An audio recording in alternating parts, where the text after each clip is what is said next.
महंगाई के जमाने में आके आपके शहर सिवान में मात्र 15 रुपए में 100 किलोमीटर चलने वाले स्टाइलिश स्कूटर, वो भी आकर्षक कलर और रेंज में भी। इतना ही नहीं, ई रिक्शा भी उपलब्ध है। तो अधिक जानकारी के लिए आज ही चले आए आदर्श इलेक्ट्रोमोटर, चाप ढाला के पास, Siwan. Darshan traders electronic multi brand showroom, Mahadeva road, Siwan. पूर्व मंत्री और सिवान सदस्य राजद प्रत्याशी औध बिहारी चौधरी ने जनता से मन की बात कही है। उन्होंने कहा है कि मेरे 15 सालों का लेखा जोखा जनता के सामने है और जिन्होंने 15 साल काम किया है वे भी अपना लेखा जोखा जनता के सामने रखें और जनता खुद फैसला कर लेगी। आइए सुनते हैं पूर्व मंत्री औध बिहारी चौधरी ने जनता से क्या कहा है। महागठबंधन ने 105 सिवान सदर विधानसभा क्षेत्र से मुझे अधिकृत किया है विधानसभा के चुनाव लड़ने के लिए।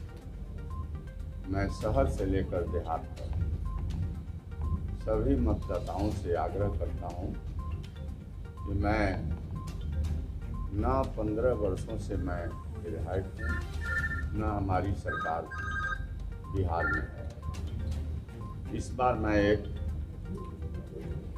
अवसर मांगता हूँ इस क्षेत्र के सेवा करने के लिए, सभी समाज के भाइयों को जोड़कर चलने के लिए और जो हमारे मन में इस सिवान के विकास के लिए जो भाव है, जो सोच है, उसको पूरा करने के लिए मैं अपने मतदाता मालिकों से आशीर्वाद मांगता हूं वोट के लिए। हम भीड़ करके उन समस्याओं को निदान करने का हम काम किए।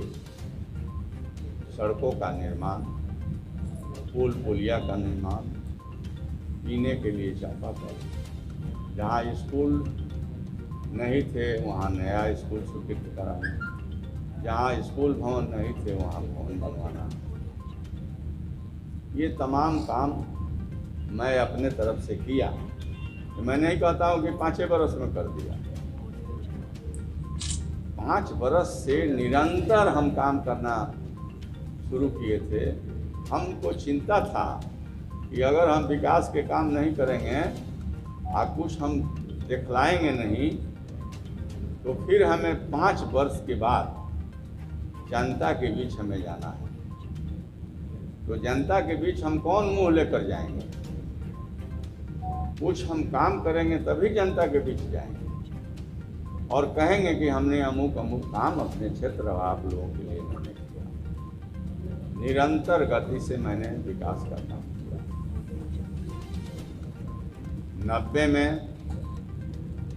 बिहार के लोगों ने, बिहार के मतदाताओं ने, सभी वर्ग के भाइयों ने परिवर्तन किया। लालू जी को मुख्यमंत्री बनाने का काम, जब इलेक्शन हुआ 90 का, हम लोग जीते और लालू जी मुख्यमंत्री बने। उसके बाद से और ज़्यादा काम मैंने किया। सिवान में भी, शहर में भी सांसद जी साहबुद्दीन साहब संजोग कहिए हुए एमपी बने। मुझे भी फंड एमएलए कोटा का मिलता था, उनको भी सांसद कोटे का पैसा मिलता था। लेकिन उस जमाने में जो आज करोड़ों करोड़ों सांसद और माननीय विधायक जी लोगों को जो फंड मिलता है, हम लोगों को 3 लाख, 4.5 लाख, 4 लाख, 5 लाख इसी में। लेकिन उसी को वैज्ञानिक तरीका से कार्यों का प्राथमिकता निर्धारित करके हम दोनों ज्वाइंट रूप से काम किया। बंधु, शहरों में, गलियों में पीसीसी आप पूछेंगे जाकर के तो बहुत सारे लोग बतलाएंगे। ठठेरा टोली, सोनार टोली, ये सब इलाका को आप पूछेंगे। पीसीसी बनाने का काम हुआ और जो मुख्य सड़क है उस जमाने में बहुत अच्छे तरीके से हम लोग बनाए थे, आप लोग याद करिए। फिर आपका शिक्षण संस्थान विद्या भवन महिला महाविद्यालय को, जिसमें हम भी डेमोन्स्ट्रेटर रहे, बायोलॉजी डिपार्टमेंट, विद्या भवन महिला महाविद्यालय को जमीन उपलब्ध करा करके और भवन का निर्माण तो हम लोगों के कोटा का है,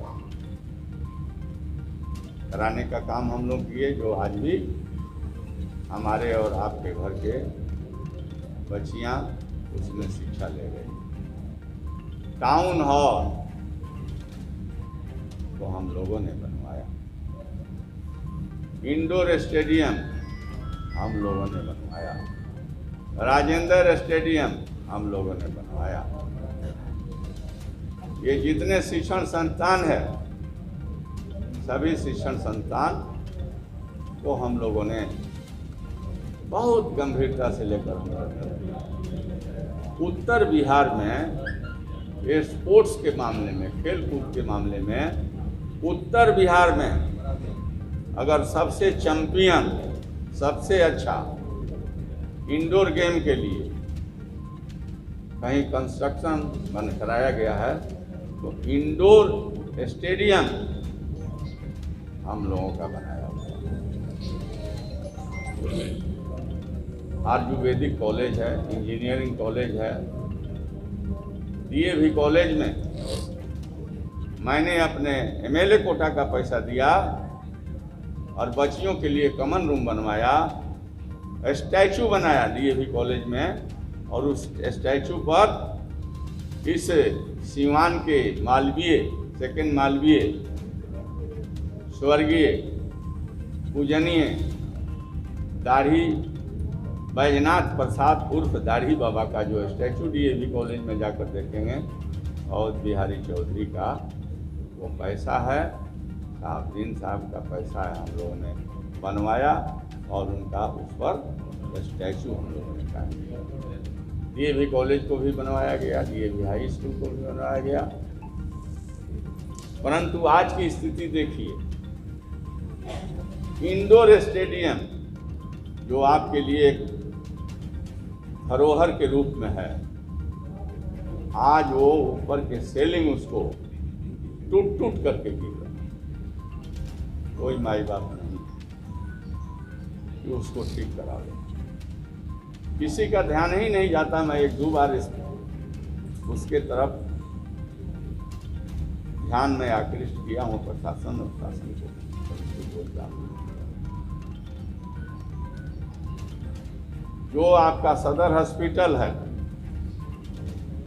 उस सदर हॉस्पिटल को नाला बनवाना, बाउंड्री कराना, 60 बेड का हॉस्पिटल उसके अंदर है, उसको बनवाने का काम, और ऑपरेशन थिएटर जो है, पढ़िएगा, हमारा नाम उस पर लिखा होगा, आज भी होगा, हम समझते हैं।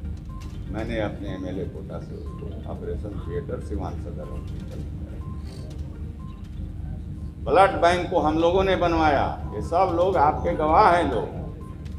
ब्लड बैंक हम लोगों ने बनवाया, ब्लड के कैंप लगा करके हसनपुरा से लेकर चारों तरफ से हम लोगों ने उसमें ब्लड देने का काम किया गया। वहाँ चाहिए बिजली, गुम हो जाने के बाद से दिक्कत होती, जनरेटर का व्यवस्था हम लोगों ने किया, एक्सरे हॉस्पिटल में लगाने का हम लोगों ने किया। और चूंकि पानी शुद्ध मिले, इसलिए सिविल सर्जन के कैंपस के सामने हॉस्पिटल के पीछे वाटर सप्लाई स्कीम वहाँ हमारे समय का लगाया हुआ है। पीएचडी मिनिस्टर हम थे, जब हम ग्रामीण विकास मंत्रालय देखने लगे तो हमारा एक साथी मुंशी लाल राय थे, जो पीएचडी के मिनिस्टर थे, हाजीपुर के रहने वाले। उनसे कह करके हम स्वयं अपने मेहनत से, कैबिनेट से करा करके लोक स्वास्थ्य अभियंत्रण विभाग पीएचईडी से वहाँ पर हमने बनवाया, हाई यील्डिंग ट्यूबवेल कराया, पानी का सप्लाई किया, सब चीज़ बनकर तैयार है होता है। लेकिन अफसोस है कि पहले यह अस्पताल डिस्ट्रिक्ट बोर्ड का था, बाद में डिस्ट्रिक्ट बोर्ड खत्म हो गया तो उसका नाम पड़ गया जिला परिषद। मतलब कि हमारा सीवान में जो हॉस्पिटल आपका है वह अनुमंडल हॉस्पिटल का दर्जा लिया हुआ। अगर जिला अस्पताल वो बनता तो फैसिलिटी सुविधा बढ़ती, रोगियों को विशेष सुविधा मिलता। अफसोस है कि वह काम नहीं हो पाया। मेरे मन में था, लेकिन जनता ने हमें आशीर्वाद नहीं दिया। हमको आदेश मिला कि हम आपको नहीं दे रहे हैं जनादेश। किसी को लोगों ने 10 वर्षों का अवसर दिया, 10 वर्षों का अवसर दिया गया इस सीवान के पार्लियामेंट को सजाने संवारने के लिए। 6 विधानसभा क्षेत्र, 10 बरस कम नहीं होता है। पता लगा लीजिए, किसी क्षेत्र में एक ईंटा तक नहीं रखा गया। 10 वर्षों का अवधि और 10 वर्षों का सीवान, सीवान का गांव, सीवान के शहर बिल्कुल पिछड़ गया।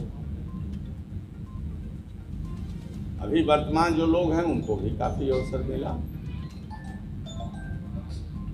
अब मैं कहना चाहता हूं, शिक्षा चौपट, इलाज का कोई व्यवस्था नहीं।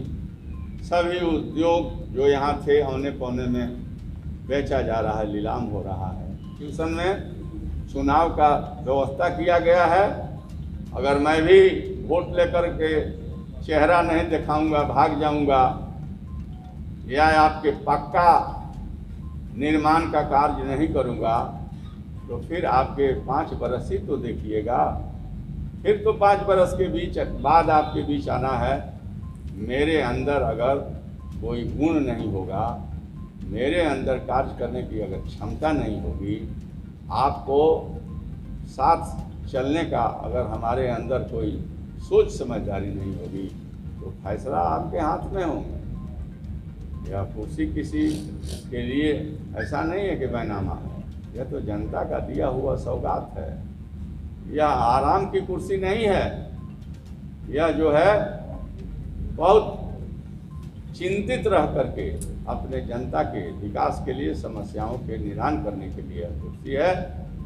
हम आपके साथ हूँ, आपसे मैं बहुत प्रेम करता हूँ और प्रेम हमारा चलता रहेगा। और जब तक हमारे इस छठरी में प्राण रहेगा, मैं किसी तरह के धोखाधड़ी नहीं करूँगा और पूरे लोगों को साथ लेकर के नगर से लेकर देहात तक अपने क्षेत्र के विकास में मैं पीछे नहीं हटूंगा।